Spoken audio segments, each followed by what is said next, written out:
आपके घर में यदि कोई व्यक्ति भक्ति करता है तो आपके घर को कोई भी नुकसान नहीं पहुंचा सकता। जब तक विभीषण जी लंका में रहे तब तक रावण ने चाहे जितना भी पाप किया हो, परंतु विभीषण जी के पुण्य और भक्ति के कारण रावण सुखी रहा और शासन करता रहा। परंतु जब विभीषण जी जैसे भागवत वत्सल भक्त को रावण ने लात मारकर लंका से निकल जाने के लिए कहा, तब से रावण का विनाश आरंभ हो गया।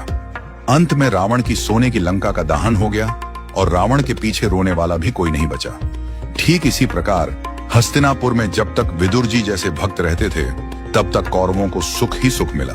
परंतु जैसे ही कौरवों ने विदुर जी का अपमान करके उन्हें राज्यसभा से जाने के लिए कहा और भगवान श्री कृष्ण जी ने विदुर जी से कहा, काका अब आप तीर्थ यात्रा के लिए प्रस्थान कीजिए, कौरवों के विनाश का समय आ चुका है। विदुर जी ने हस्तिनापुर छोड़ दिया और उसी समय से कौरवों का पतन प्रारंभ हो गया।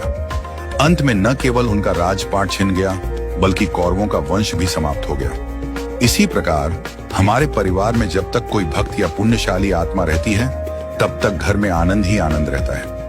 इसलिए भगवान के भक्तजनों का अपमान कभी भूल से भी न करें। हम जो कमाई खाते हैं वह भी संभव है किसी के पुण्य के कारण मिल रही हो। इसलिए सदा आनंद में रहें और यदि कोई भक्त आपके परिवार में भक्ति करता हो तो उसका अपमान न करें, उसका सम्मान करें और उसके मार्गदर्शन में चलने का प्रयास करें।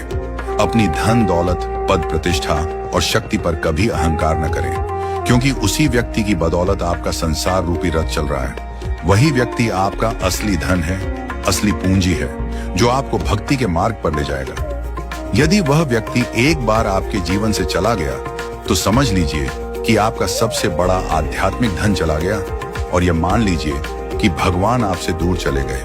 यही आपकी सबसे बड़ी क्षति होगी। सत्य सनातन संस्कृति की जय। जय श्री राधे श्याम।